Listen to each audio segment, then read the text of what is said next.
समाचार अब तक, सत्य का साहस। आप देख रहे समाचार अब तक। आइए देखते हैं देश से जुड़ी कुछ महत्वपूर्ण खबरें विस्तार से।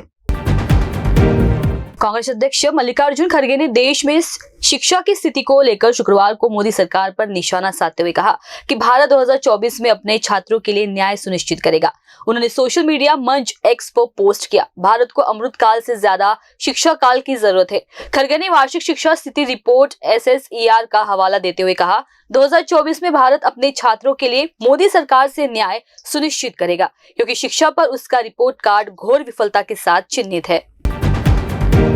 तृणमूल कांग्रेस के पूर्व सांसद महुआ मोइत्रा ने शुक्रवार को यहां अपना सरकारी बंगला खाली कर दिया। उनके वकील ने यह जानकारी दी। एक अधिकारी ने बताया कि संपदा निदेशालय ने आधिकारिक बंगला खाली कराने के लिए सुबह एक दल भेजा था और इसके आसपास के इलाके में अवरोधक लगाए गए थे। मोइत्रा के वकील शादान फरासत ने पत्रकारों से कहा, टेलीग्राफ लेन पर हुआ महुआ मोइत्रा के बंगले में 9B को प्राधिकारियों के पहुंचने से पहले सुबह 10 बजे खाली कर दिया गया था। बिल्किस बानो मामले में आ रही बड़ी खबर के अनुसार इस केस के सभी 11 दोषियों को सरेंडर करने के तय समय में ही जेल वापस जाना होगा। आज सुप्रीम कोर्ट ने केस के 3 दोषियों द्वारा जेल अधिकारियों के समक्ष आत्मसमर्पण करने के लिए समय बढ़ाने की मांग वाली याचिका खारिज कर दी है। इस बाबत आज कोर्ट ने कहा कि आत्मसमर्पण को स्थगित करने और वापस जेल जाने के लिए दोषियों ने अतिरिक्त समय की मांग की। जो कारण बताए है उनमें कोई भी दम नहीं है। प्रधानमंत्री नरेंद्र मोदी सोलापुर के दौरे पर है। प्रधानमंत्री नरेंद्र मोदी यहां एशिया के सबसे बड़े हाउसिंग प्रोजेक्ट का उद्घाटन करने वाले हैं। इस कार्यक्रम में दर्शकों को संबोधित करते हुए मोदी भावुक हो गए। भाषण के दौरान उनके आंसू छलक पड़े। मोदी ने लाभार्थियों को संबोधित करते हुए कहा कि हजारों श्रमिकों के लिए हमने जो संकल्प लिया वह आज पूरा हो रहा है। प्रधानमंत्री आवास योजना के तहत देश की सबसे बड़ी सोसाइटी का उद्घाटन किया जा रहा है।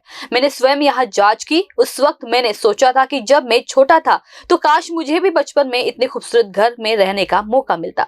इस तरह मोदी ने अफसोस जताया और भावुक हो गए।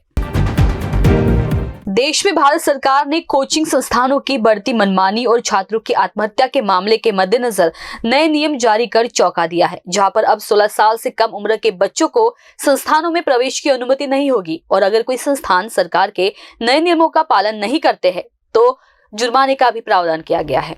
नए नियम में कोचिंग संस्थानों की जिम्मेदारी होगी कि संस्थान में स्नातक से कम शिक्षा वाले शिक्षकों की भर्ती ना हो। शिक्षकों की जानकारी और संस्थान के शैक्षणिक शेड्यूल की जानकारी की वेबसाइट पर उपलब्ध होना चाहिए। कोचिंग में छात्रों की भर्ती में नामांकन सेकेंडरी स्कूल एग्जामिनेशन के बाद होना चाहिए। और नए नियम में यह भी कहा है कि कोचिंग संस्थान छात्रों के एडमिशन के समय ट्यूशन फीस को निर्धारित कर ले, किसी से कम और किसी से ज्यादा नहीं लेना चाहिए।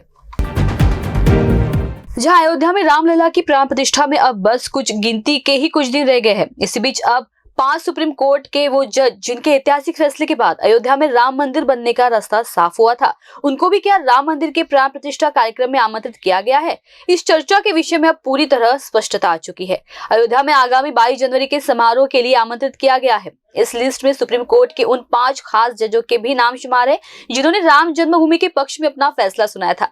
जानकारी दे कि राम मंदिर बाबरी मस्जिद विवाद की सुनवाई करने वाले 5 जज जिन्हें आगामी 22 जनवरी के कार्यक्रम के लिए निमंत्रण पत्र भेजा गया है वे है पूर्व CJI रंजन गोगोई, पूर्व CJI Sharad Arvind Bobde, CJI DY Chandrachud, Ashok Bhushan और S अब्दुल नजीर। अयोध्या सहित पूरे देश में इस आयोजन के लिए काफी तैयारियां की गई है। ऐसे में इस घटना से पहले उत्तर प्रदेश की आतंकवाद निरोधक शाखा ATS यानी कि एंटी टेररिज्म स्क्वाड ने बड़ी कार्रवाई की है। बता दें कि ATS ने 3 संदिग्धों को गिरफ्तार किया है। मिली जानकारी के मुताबिक यह तीनों संदिग्ध सुखा डंके अर्श डल्ला गैंग के सदस्य बताए जा रहे हैं। जानकारी के लिए आपको बता दें कि अर्श डल्ला के गिरोह को भारत सरकार ने आतंकवादी घोषित कर दिया है। फिलहाल ATS द्वारा संदिग्धों से गहन पूछताछ की जा रही है।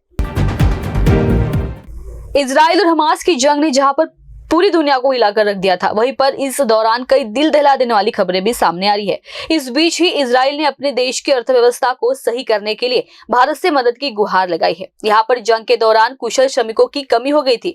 इजराइल ने 10,000 से ज्यादा भारतीय युवकों की भर्ती करने की बात कही है और काम करने पर अच्छा वेतन देने का भी वादा किया है।